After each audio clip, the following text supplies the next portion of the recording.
E aí, tem muita gente que mesmo assim me pergunta no consultório: não tô sentindo mais nada, eu tô com 3 para 4 meses agora, eu não tô sentindo mais nada. Será? E eu tive sangramento? Será que eu perdi o neném? Será que eu abortei porque eu não tô com nenhum sintoma? E não, a resposta é não, não necessariamente, né? Conhecimento é poder, né? A partir do momento que eu sei o que está acontecendo, que eu entendo todos os processos, eu me empodero, né, desse conhecimento para usá-lo ao meu favor. Oi mamães, eu sou Valéria Gomes, eu ajudo mamães e futuras mamães a entender todas as etapas da gestação. Hoje a gente vai falar sobre desenvolvimento fetal, é um assunto gostoso de se estudar, de se aprender, né? Saber como é que o nosso pequenininho grãozinho de arroz lá, grãozinho de feijão vai se desenvolvendo e como é que a natureza transforma aquele ser tão pequenininho num bebê já bem grandinho, né? Quando a gente chega na hora do parto. E tem muita coisa aí pra gente esclarecer, pra gente correlacionar com os acontecimentos da gestação que a gente já conhece, né?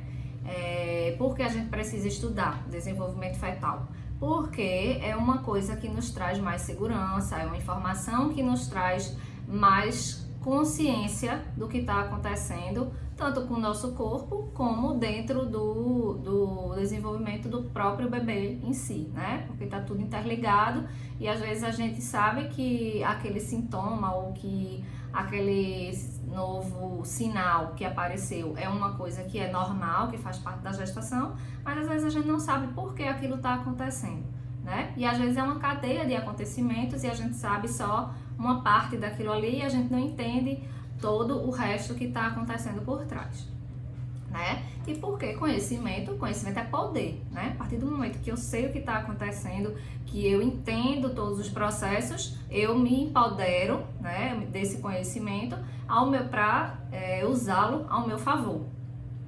E aí, tem muita gente que mesmo assim me pergunta no consultório: diz, não, Valéria, mas às vezes a paciente chega e diz: ó, não tô sentindo mais nada, eu tô com 3 para 4 meses agora, eu não tô sentindo mais nada. Será? E eu tive sangramento, eu tive um sangramento no começo, eu não tô sentindo mais nada agora. Será que eu perdi o neném? Será que eu abortei porque eu não tô com nenhum sintoma, né? E não, a resposta é não, não necessariamente, né? Porque a gente sabe que a gravidez ela tem fase, ela tem períodos e o desenvolvimento fetal também, por consequência, e isso acontece por questões do desenvolvimento natural da gestação, né? Tem mulher que continua tendo outros sintomas, tem mulher que os sintomas mudam, mas tem mulher que fica realmente, que tem uma gravidez super tranquila, que depois da fase do primeiro trimestre passa a não ter sintomas, e isso também não quer dizer que ela perdeu o bebê ou que é uma gestação que tem alguma coisa anormal, né? Quer dizer que ela está passando pela gestação de uma forma mais tranquila, que o corpo dela se adaptou melhor àquilo dali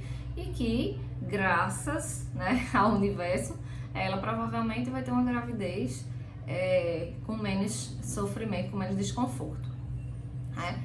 E aí outros pacientes me perguntam também: ah, mas assim, eu conhecer o desenvolvimento do bebê, eu tenho que estudar isso mesmo, isso vai interferir em quê, né?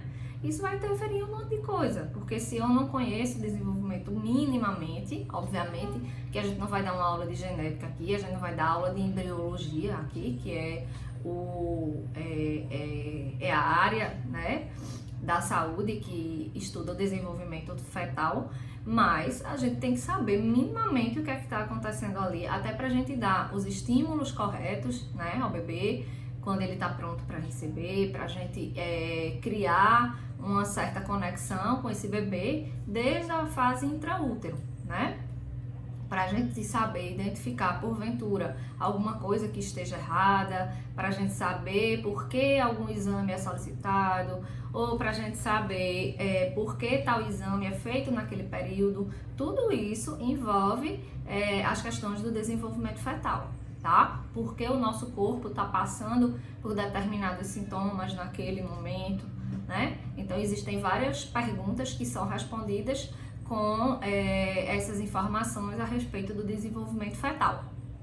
E aí, tem muita gente que acha que realmente Tem mulher que chega na gestação e não tem ideia do que vai, assim, do que deve estudar, do que deve aprender, né? Não, tem mulher que chega muito perdida, né? E aí quando vai ver, quando vai realmente caiu a ficha, né? Para se preparar, já tá numa fase de terceiro trimestre, de final de gestação. Mas o ideal é que a gente tenha essa informação, ou antes até de engravidar, né?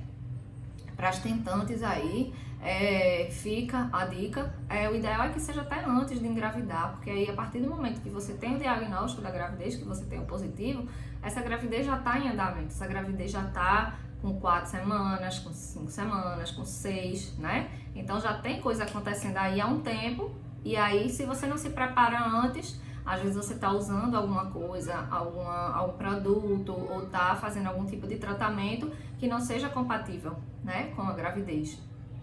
Por essas e outras questões, isso é bastante importante, tá? Então, não só é o fato do profissional que está te acompanhando saber disso tudo, né? Porque tem gente que questionar, porque tu já tá fazendo o pré-natal, tu não sabe de tudo isso, né? Então, fica contigo aí e faz o que tu tem que fazer e eu vou me preocupar com outras coisas. Não é bem assim, tá? Não adianta nada eu chegar no consultório e dar todas as informações que eu tenho que dar pra vocês, só que aí eu preciso da contrapartida de vocês, né? Eu preciso que a gestante tenha consciência de tudo para que vocês façam o dever de casa. Para que tudo que eu solicite que vocês façam, vocês entendam por que eu estou solicitando, vocês entendam por que está acontecendo, para que vocês tenham consciência e façam, tá? Porque não adianta nada eu passar 1 hora conversando, feito eu passo no consultório, orientando, dando todas as informações, dando informação de estudo, dando informação do que deve, do que não deve, né? Do que interfere, do que não interfere, e aí você chega em casa, entrou num ouvido, saiu no outro, e faz tudo diferente. Então não adianta nada, tá? Um pré-natal bem feito precisa do envolvimento do profissional, do envolvimento da família, do casal, tá? Não só da mulher, mas do casal. Precisa de conhecimento e de informação de qualidade, tá? Então, entre outras coisas. Mas isso é importantíssimo e é determinante do sucesso do acompanhamento pré-natal, do sucesso daquela gravidez, de evitar que alguns fatores de risco se tornem efetivamente alguma complicação, né? Então, por tudo isso, por todas essas questões, que é muito importante, tá? O conhecimento é muito importante. E o desenvolvimento fetal é um dos conhecimentos, são informações que são importantíssimas para todo e qualquer casal, para toda e qualquer tentante, para toda e qualquer gestante, tá? Para toda e qualquer mãe, porque o fato de você já ser mãe de uma criança não quer dizer que você não vá ser mãe de novo, ou que você não possa ajudar uma outra mãe, ou que você não possa ajudar uma outra pessoa. Enfim, informação não se perde, né? Informação não se perde, é uma coisa que para a vida toda, que você guarda e que você compartilha, né? Você joga pro mundo, tá? Esse é um dos objetivos de eu estar aqui falando com vocês, porque eu acredito que a minha missão é compartilhar esse conhecimento para o máximo de pessoas que eu conseguir, né? E não só para as gestantes que eu atendo ali no consultório ou para as centenas de gestantes que eu já atendi até hoje. Então, esse é um dos objetivos e é uma grande vantagem das redes sociais hoje. É você jogar esse conhecimento para o mundo, é para você ajudar o máximo de pessoas que você puder. Ainda mais aqui no Brasil, que a gente sabe que a assistência pré-natal muitas vezes não é de qualidade, muitas vezes os profissionais não se preocupam com essa questão da educação em saúde, né? Eles se preocupam mais com a questão realmente médica, né? Com o instrumental ali de exame, o aparato todo tecnológico, mas não se preocupam com uma coisa igualmente e mais importante, que é a educação em saúde, que é deixar aquele casal ciente do que está acontecendo e do que pode acontecer e das possíveis complicações, né? E do que tem que fazer para que dê certo. Enfim, esses são alguns dos motivos, né, pelos quais isso tudo vem acontecendo e pelos quais esse assunto é um assunto tão importante, que é o desenvolvimento fetal, né? E aí, essa falta de informação, essa falta de educação em saúde, essa falta de conhecimento, isso gera o quê? Insegurança, isso gera medo de um monte de coisa, né? E aí, isso gera, às vezes, pela mulher não ter consciência do que está acontecendo, isso pode fazer com que ela não saiba identificar alguns sinais de perigo, né? Não saiba identificar, por exemplo, uma diminuição do movimento fetal, ou achar que o bebê não está mexendo, ou está mexendo demais, achar que por ele estar mais ativo tem algum problema. Enfim, existem várias variáveis em relação a isso. Outro erro comum, achar que está em trabalho de parto e ficar indo diversas vezes na maternidade, pela questão também da ansiedade, que é um ciclo, né? Você não tem o conhecimento e aí isso gera ansiedade, gera medo, que faz você ir para a maternidade, que faz você não saber que essa ida à maternidade, quanto mais você vai para a maternidade e quanto mais precocemente você vai para a maternidade, muito maior a chance de você sofrer alguma intervenção desnecessária, de você terminar, por exemplo, numa cesárea desnecessária, porque infelizmente o sistema é assim, né? Infelizmente o sistema não faz o que deveria fazer, né? É como diz Braulio, um obstetra que eu adoro, que eu sigo inclusive, ele fala que se a maternidade fosse uma padaria, no Brasil, quando a gente vai para padaria, a gente vai para padaria para comprar pão, né? Mas que no Brasil, se a gente for na padaria, a gente não vai encontrar pão. A gente vai ter que ensinar o padeiro a fazer o pão, né? Então, a gente às vezes tem que chegar na maternidade dizendo que pretende essa via de parto, que quer muito essa via de parto, levar o plano de parto, porque é para ver se sua vontade, se seu desejo e se aquela via de parto que você escolheu é minimamente respeitada, né? Se o que você deseja vai se cumprir ali por um profissional que devia já ter isso como protocolo, né? Um serviço que devia ter isso como protocolo. Enfim, vamos voltar. Então, isso é um ciclo, né? A falta de conhecimento que leva a atitudes que podem até colocar a gestação em risco, né? Ou a via de parto, o desfecho, enfim. Às vezes você tá naquela montanha russa de hormônio emocional e vai e volta, e tem raiva, e chora, e tem tristeza, enfim, e você não entende porque aquilo está acontecendo com você, porque a gravidez foi tão esperada, porque é uma criança tão esperada e está acontecendo tudo isso comigo. Você não entende que é uma questão hormonal, né? Que são hormônios que estão ali para manter a gestação, enfim, são diversas questões, né? E agora eu queria entrar com vocês no assunto propriamente dito do desenvolvimento fetal, né? Vamos falar um pouquinho de cada trimestre. Obviamente não dá para falar tudo aqui, porque é um assunto extenso, né? Então a gente vai dar umas pinceladas em cada trimestre para vocês entenderem a essência da coisa, né? O mais importante de cada fase e terem uma boa noção de como isso acontece, tá certo?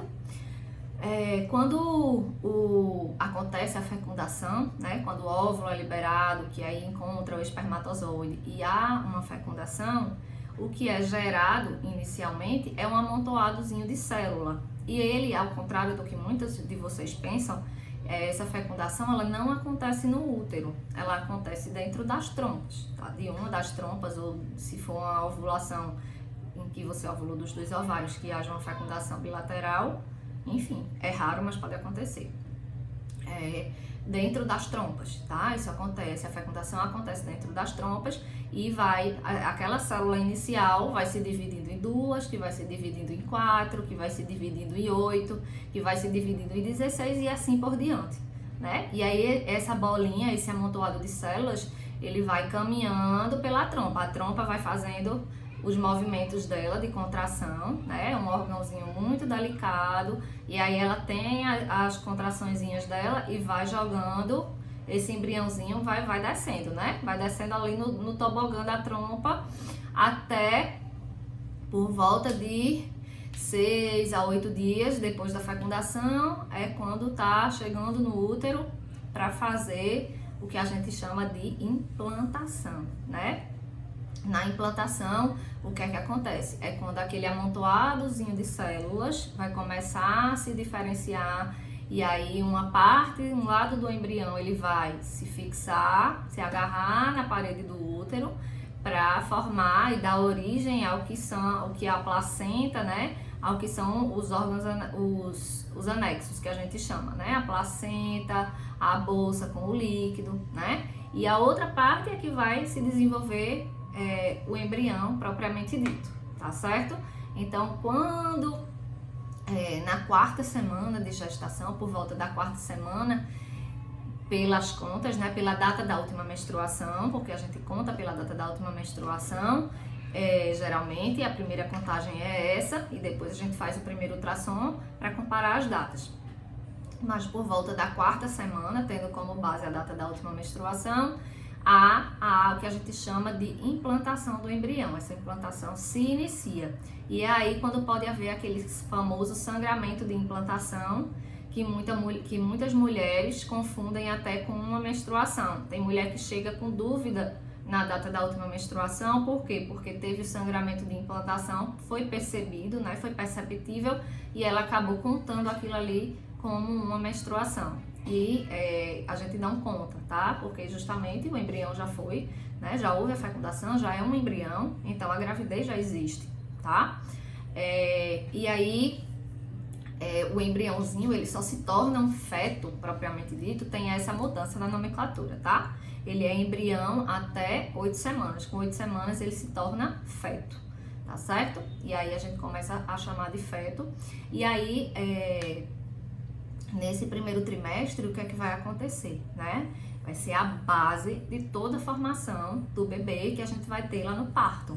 Estão se formando todos os principais órgãos e sistemas, de forma, vamos dizer assim, ainda rudimentar, né?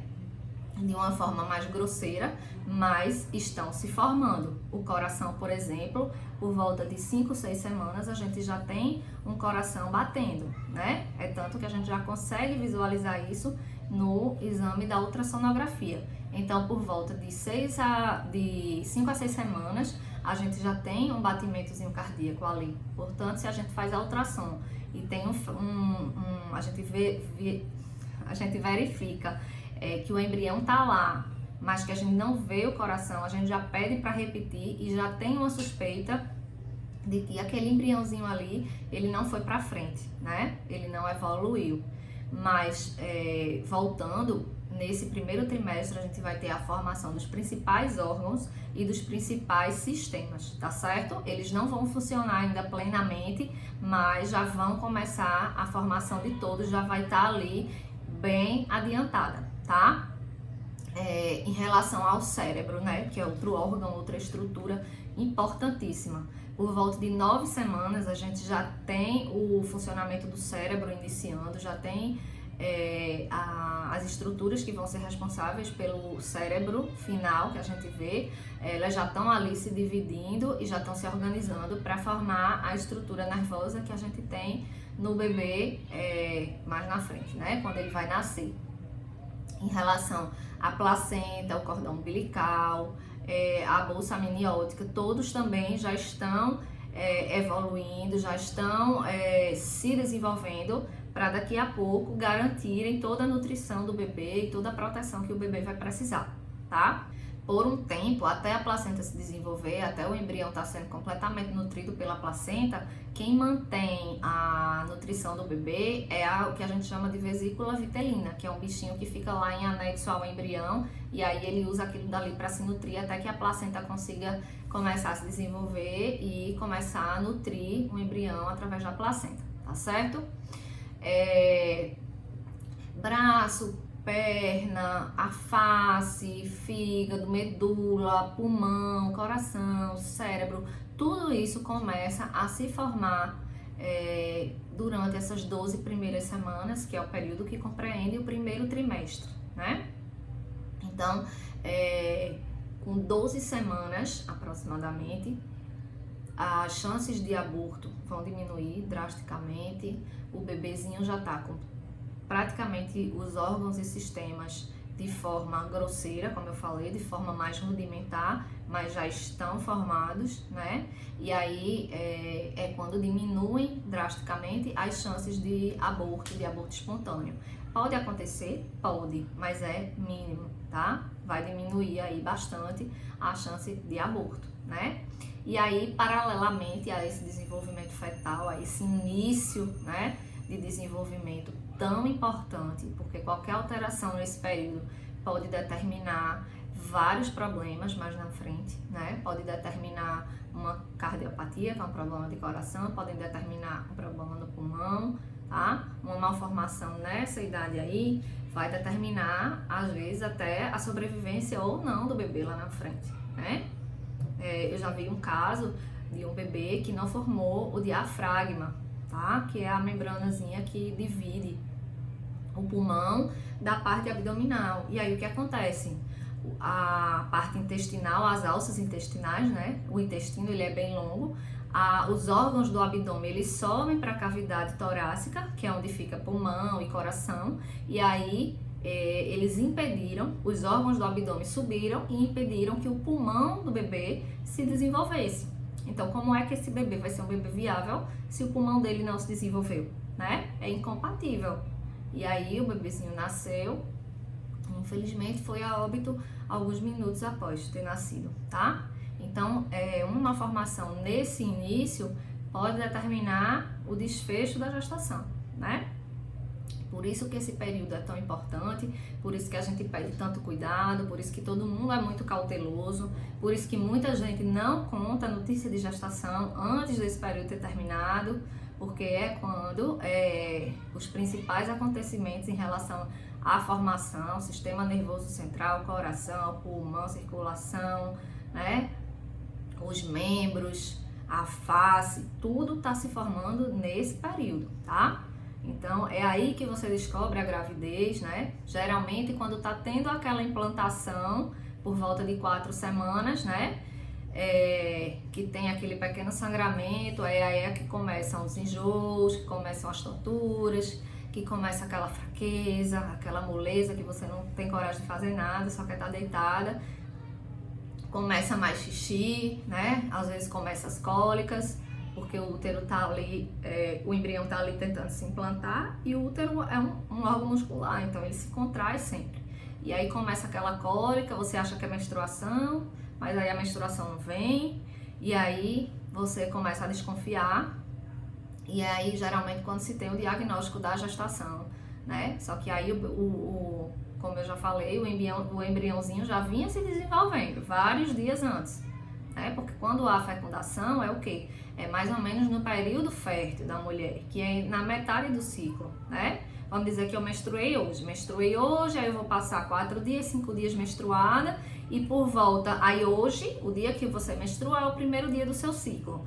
Aí então, de hoje a mais ou menos 14 dias, quando o ciclo é regular, quando a mulher tem um ciclo de aproximadamente 28 dias, por volta do 14º, 15º dia, é o período, teoricamente, em que ela vai ovular. Então, se houver a concepção, se houver uma relação sexual favorável naquele dia e a fecundação ocorrer, a fecundação ocorrendo começa ali, tudo começa ali, né?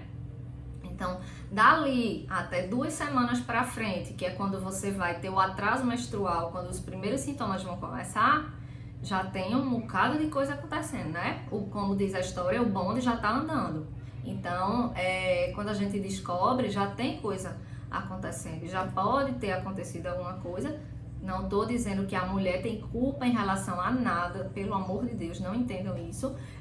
O que eu tô dizendo é que quando a gente se prepara, quando a gente tá consciente do nosso corpo, é muito mais fácil a gente se dar conta, né, do que está acontecendo, detectar precocemente.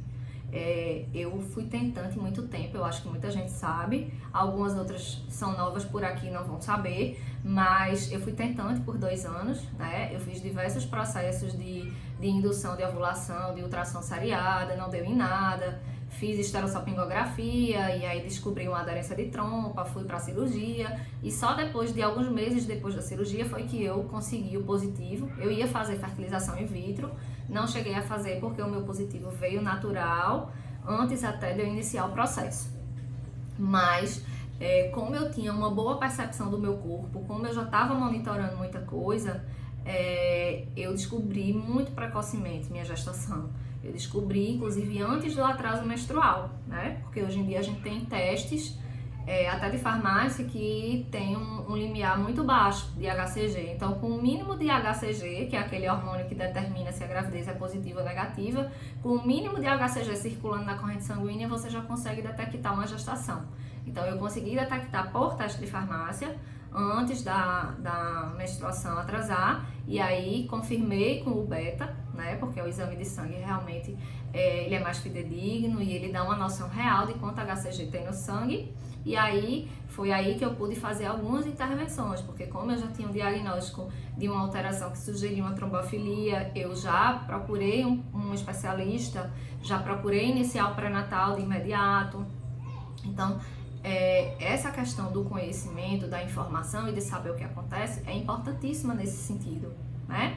Então, vamos lá, todos os sintomas, né, que caminham paralelos a esse primeiro trimestre são indicativos para o diagnóstico da gestação, mas a gestação já estava iniciada. Quando você começa a sentir os sintomas, o bebezinho, o embriãozinho, né, já está ali se desenvolvendo, se multiplicando, tentando se aderir ali à parede do útero, que é quando geralmente você descobre a gestação. E aí, no final dessas 12 semanas, a gente já tem que fazer a ultrassom morfológica, né, que é aquela ultrassom que você tem a medição da translucência nucal, que tem uma sensibilidade para identificação de síndrome genética, e nessa ultrassom também a gente já tem a ausculta, né? A gente já tem a ausculta do BCF, obviamente, que já está lá desde 5, 6 semanas,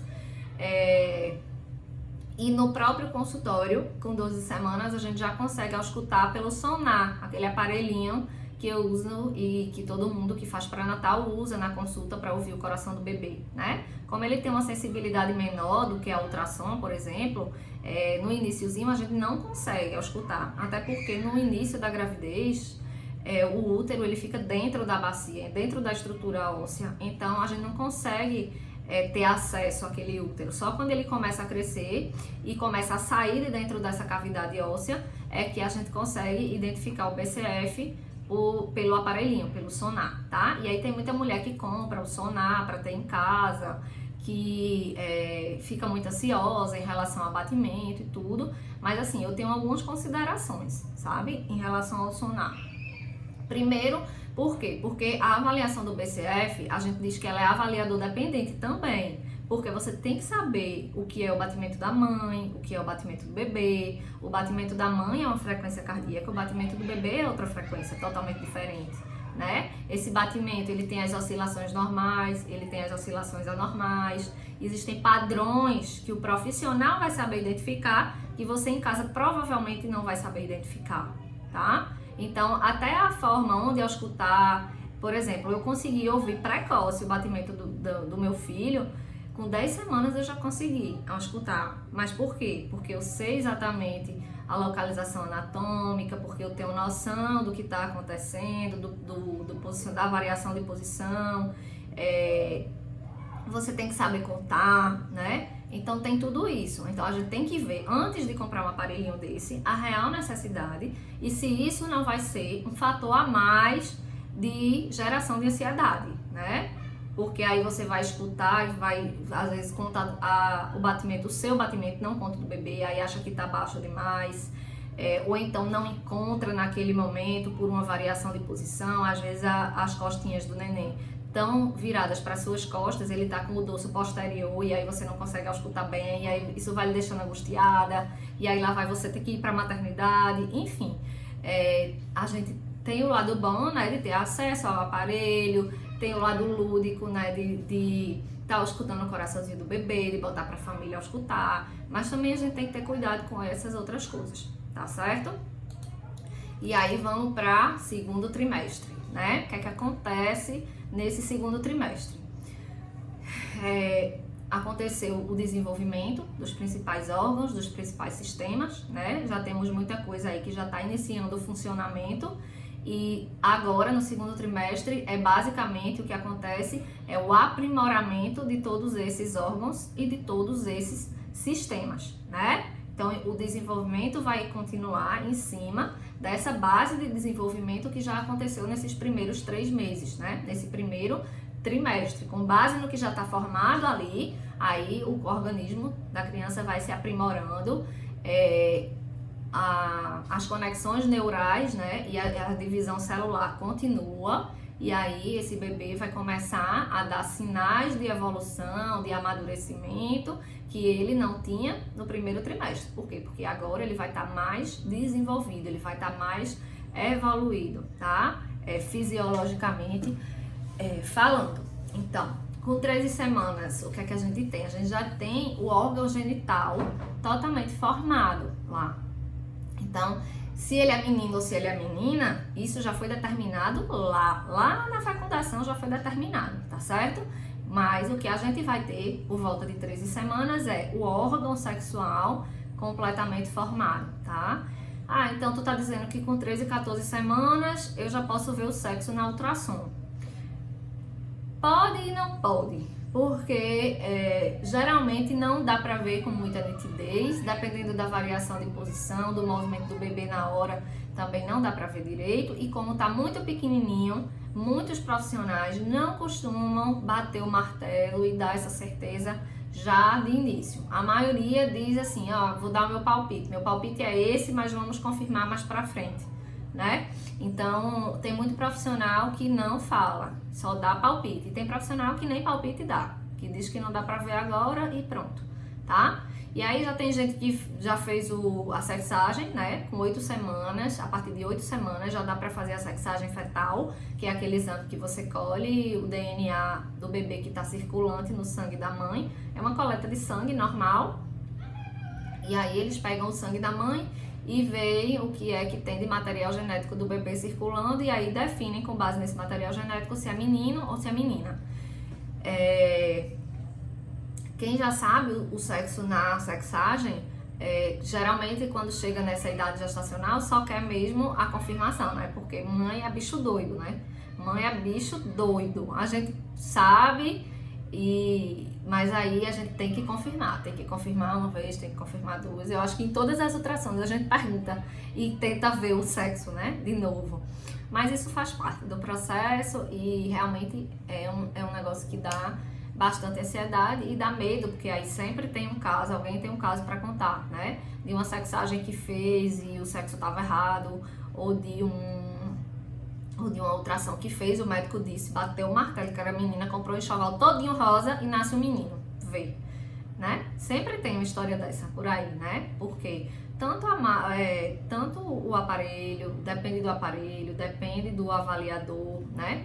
Tem alguns variáveis aí que podem interferir, que realmente nada é 100%, né? Tudo tem sua chance de erro, tudo tem sua margem, né? E aí a gente não é acostumado, a gente acha que quer ter a certeza de tudo e às vezes somos traídos por essa margem de erro que acontece justamente com a gente. Então, vamos lá. O bebê ele dá um salto de desenvolvimento muito grande, né, nesse segundo trimestre. Por volta de 16 semanas, você vai provavelmente... Tem mãe que sente antes, geralmente mãe de segunda, de terceira viagem, quem já teve mais de uma gestação, costuma sentir primeiro, costuma sentir antes, com 14 semanas, 13 semanas, porque o bebê ele já está se movimentando ali, tá? Desde o primeiro trimestre, ele já tem mãozinha, já tem pezinho, e aí ele começa, à medida que as articulações começam a se desenvolver mais, ele começa a ter determinados movimentos. Mas aí a gente não sente, por quê? Porque ele ainda não ocupa um espaço grande do útero, ele é pequenininho, né? E ainda tá muito solto lá dentro da cavidade. Então ele mexe e a gente não sente. Mas a partir do momento que ele vai ficando maior, que ele vai se mexendo mais, você vai tendo uma melhor percepção. E aí geralmente você começa a sentir por volta de 16 semanas, a média é essa. E aí, daí pra frente, você só nota uma evolução. Cada vez o bebezinho ficando mais ativo, mais esperto, chutando mais. E aí tem algumas alterações que você vai começando a perceber. Você vai começando a perceber que ele vai reagindo às vezes à sua voz, às vezes à voz do pai, né? Pedro mesmo, quando meu marido chegava, que falava papai, botava a mão nele, ele reagia imediatamente, né? Inclusive hoje eu estava assistindo um vídeo de um bebê que nasceu prematuro extremo. É um caso conhecido meu e eram gêmeos, era uma barriga gemelar e ela tinha insuficiência cervical e não sei porquê, eu não acompanhei de perto, mas enfim, não foi feita cerclagem, não foi colocado pessário e ela entrou em trabalho de parto irreversível com 27 semanas e os bebês nasceram prematuros extremos. E eu recebi um vídeo do pai dessas crianças, o pai da criança na UTI, que quando o bebê é de UTI, os pais podem entrar, podem ficar lá e tal, enfim. E eu recebi os vídeos do pai falando com eles, né, uma menina e um menino, e aí, interessantíssimo de você perceber essa questão do estímulo, porque quando ele começa a falar, quando ele começa a tentar se comunicar, os dois reagem imediatamente. Inclusive o menino, ele chega a tentar abrir o olho várias vezes, a localizar o som várias vezes.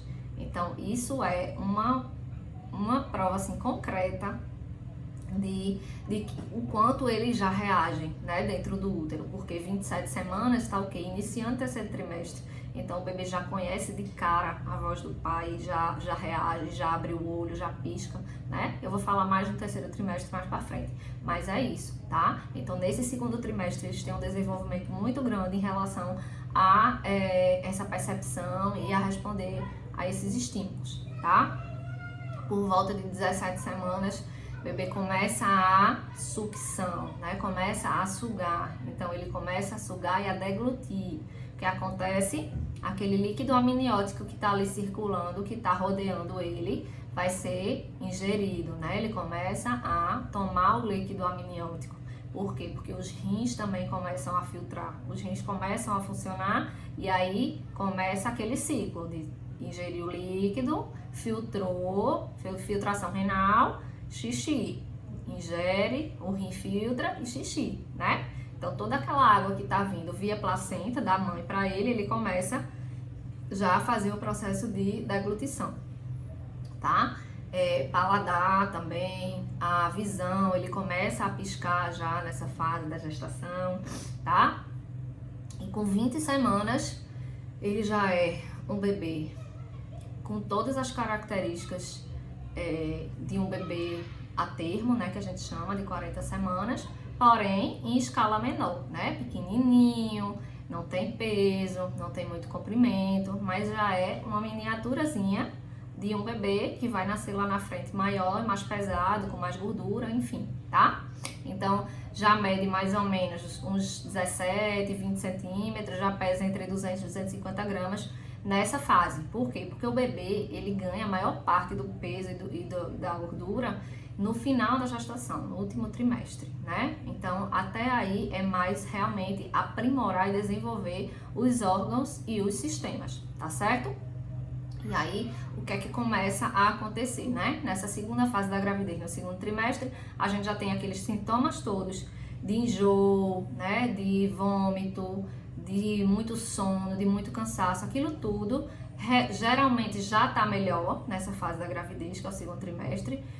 Pra mim foi a melhor fase da gestação, porque foi a fase que eu me senti mais disposta, mais ativa, né? A barriga já tá grande, começando a crescer, então você já tem aquela história da barriga, para quem gosta de exibir a barriga. Você já tem aquela barriguinha proeminente, que o povo já sabe que não é mais barriga de pão, barriga de chope, que já é uma barriga de grávida, né? Então você já tem aquela barriguinha para exibir, você já vai pensar no enxoval, enfim. O útero tá mais ou menos ali na altura do umbigo, também não é uma barriga tão grande que lhe dê muito problema, mas aí também já começam a surgir, mais pro final do segundo trimestre, alguns desconfortos, né?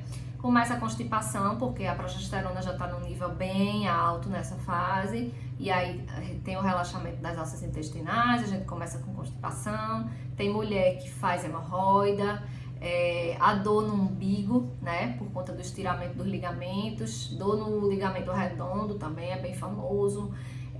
Se você tiver tendência a ter pressão alta nessa fase, provavelmente pode ser que comece os níveis pressóricos a aumentarem, né? Podem ter alguns percalços aí pelos caminhos. Tem mulher que já sente dor lombar, que já sente desconforto na coluna nessa fase, porque do final do segundo para o começo do terceiro, ele já começa a ganhar mais peso, né? O peso da barriga já começa a fazer uma diferença, e é aí que começa a haver um relaxamento maior da musculatura pélvica, porque obviamente o útero está maior e já está tendo um peso maior sobre os músculos da pelve, do períneo, tá? E aí essa musculatura tende a dar uma relaxada. E o que pode acontecer em relação a isso você pode ter um aumento da probabilidade de desenvolver infecção urinária.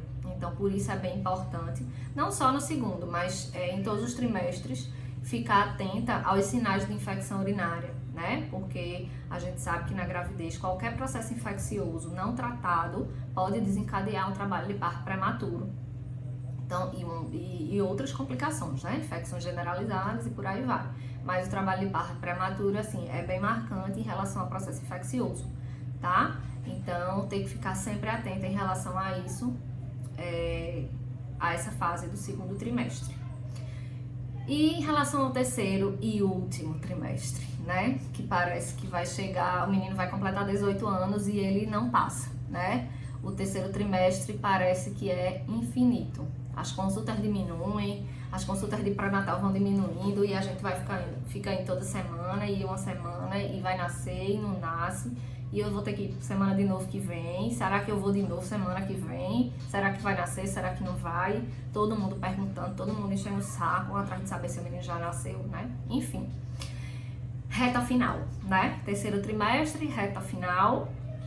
E aí, como é que eu resumo esse terceiro trimestre, né? Eu resumo basicamente com preparação do seu corpo e do bebê para o processo do parto, né? Porque o bebê se prepara, o bebê é que dá o start para o parto, tá?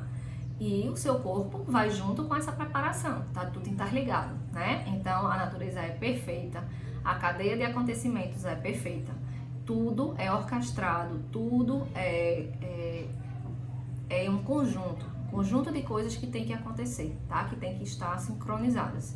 E aí se a gente começa a interferir, se a gente não tá bem, ou se a gente começa a interferir, provavelmente essas engrenagens, elas não vão trabalhar como deveriam em sincronismo, e aí algumas coisas podem acontecer, alguns desfechos também que a gente não queria que acontecesse, podem acontecer, tá certo? Em relação ao bebê, com mais ou menos 30 semanas, ele tá com... Deixa eu ver, ele tá com 30 semanas, ele tá mais ou menos com 1,5 kg. Então, de 30 semanas até 40, 41, 42, às vezes o parto pode ir até 42 semanas, enfim. Até ele nascer, ele vai mais do que dobrar o peso dele, né? Ele vai passar dos 3 quilos. Então, é o período em que o bebê vai ganhar mais peso. Então, é o período em que o peso da barriga e o tamanho da barriga mais vão incomodar, porque está crescendo numa velocidade enorme, né? E é aí que a pele costuma esticar mais e mais rapidamente. E se a gente não vem mantendo um cuidado com essa pele desde o início dessa gestação, é onde aparecem as famosas, né, famosíssimas estrias, né? E aí, junto com o peso da barriga, junto com o tamanho da barriga, vem vários outros sintomas, né, sinais e sintomas relacionados a isso e que incomodam, enfim, né? Em relação ao bebê, a gente ainda tem visão completamente desenvolvida, audição completamente desenvolvida. O bebê, ele começa a fazer os ciclos de sono e de vigília. O que é isso, Valéria? Ciclo de sono e vigília, você não quer isso? Ele aprende, começa a fazer ciclo de dormir e de acordar naquele momento. sabem aquela hora da noite que a gente se deita, quando finalmente a gente vai dormir, tentar dormir, né? Porque a barriga já tá gigante, a gente vai tentar dormir e aí o menino se revolta, começa a mexer, a chutar, a dançar, a lutar capoeira, a fazer miséria dentro da barriga e não deixa a gente se aquietar. Justamente é o exemplo mais didático que eu tenho para explicar os ciclos que ele começa a fazer. Porque a gente durante o dia geralmente está se movimentando, está caminhando, está fazendo alguma atividade, está fazendo alguma coisa de movimento. E esse movimento para uma criança que está no útero, escurinho, aguinha morna, né? Ali é como se fosse um balanço de ninar, né? Então ali ele passa, enquanto a gente está se movimentando, está fazendo exercício, está caminhando, está trabalhando, ele está ali bonzinho, dormindo, bem quietinho. Por quê? Porque ele está sendo ninado, né? O movimento funciona como um balanço de ninar. E aí quando é à noite que a gente acalma, que a gente relaxa, que a gente deita e para de se movimentar, ele faz assim, opa, parou por quê, né? E aí é o período que ele passa mais acordado. E aí, por isso que depois que o bebê nasce, a gente tem que começar a fazer rotina de sono muito cedo, que é para ensinar para ele o ciclo daqui de fora, né? Como é que funciona aqui fora, quando é dia e quando é noite, né? E aí, ele já tem os... Tá difícil hoje. Ele já tem os sentidos todos muito bem desenvolvidos, então o BCF dele já varia quando você fala, quando o pai fala, quando ele responde à fala, ao toque, ele se movimenta, você tem um aumento dos batimentos, depois ele volta a ficar em repouso, volta a cochilar, os batimentos diminuem, então a gente já tem uma variação de batimento de acordo com a resposta do bebê, né? Tudo isso significa que ele tem uma maturidade neurológica já grande, ele já tem uma maturidade dos sistemas grande que ele foi adquirindo ao longo desses 2 primeiros trimestres, né, que a gente já falou antes. E aí vai chegar um determinado momento que ele vai estar com um peso grande já, né, porque como eu falei, ele vai ganhando peso muito rápido, ele vai estar com um peso grande e é quando ele pode já descer e encaixar no primeiro plano, né? Que a gente divide a pelve, a parte óssea, em planos. E aí ele começa a descer e começa a encaixar. É quando muitas mulheres têm um alívio, né? Porque quando a barriga está muito grande, quando está nessas últimas semanas, nessa reta final, o que é que acontece? A gente passa a ter dificuldade de locomoção, né? Por quê? Porque o peso já está grande sobre a pelve já está tendo que se adaptar a esse bebê, né? A essa cabecinha que às vezes já desce, já encaixa, já está tendo um alargamento maior dessa estrutura óssea e aí isso muda os próprios hormônios, né? Eles mudam a composição da nossa articulação, eles mudam o nosso ponto de equilíbrio, o peso da barriga muda o nosso ponto de equilíbrio. Isso faz com que a gente tenha um andarzinho, aquele andarzinho de pato característico, e aí muda a nossa locomoção, as dores na coluna podem se intensificar.